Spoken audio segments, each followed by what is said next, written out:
YCP హయాంలో పిల్ల psycho Vamsi బూతులు చేసిన సభ్య సమాజం తలెదించుకునేలా ఉన్నాయి. వంశీ అరెస్టుతో ఇంతకాలానికి తగిన శిక్ష పడిందని ప్రజలంతా అభిప్రాయపడ్డారు. ఎక్స్ లో పెద్ద సైకో ఈ పిల్ల సైకోకు మద్దతుగా పోస్టు పెట్టాడు. ఇప్పటికే వంశీ ఆగడాలు భరించలేక ప్రజలే తగిన బుద్ధి చెప్పి ఓడించారు. వంశీ కొడాలి నాని బూతుల వల్ల కూడా నష్టం జరిగిందని వైసీపీ నేతలు చెబుతున్నారు. ఆ రోజు వారందరితో బండబూతులు తిట్టించిన జగన్ ఇప్పుడు నీతి సూత్రాలు చెబుతాడని టీడీపీ నేత బుద్ధ వెంకన్న మండిపడ్డారు. అందరికీ నమస్కారం. రాష్ట్రంలో జరుగుతున్న పరిస్థితులు అందరికి తెలుసు.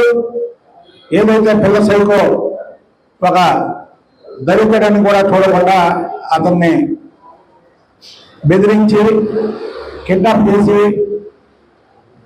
కోర్టులో ఉన్నటువంటి కేసుని బలవంతంగా తీసిన కేసులో పిల్ల సైకో వచ్చి అరెస్ట్ అవ్వడం, ప్రజలు ఒక సైకో బయట తిరిగితే ప్రజలకి ప్రమాదకరం, పోలీసులు అరెస్ట్ చేశారనే ప్రజలందరూ కూడా ఆనందంతో ఉన్న టైంలో పెద్ద సైకోమైనటువంటి జగన్మోహన్ రెడ్డి నిన్న ఎక్స్లో మాట్లాడుతున్నాడు.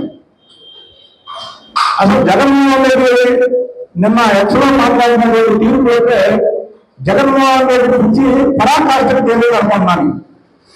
ఎందుకంటే జగన్మోహన్ వంశీ అనే వ్యక్తి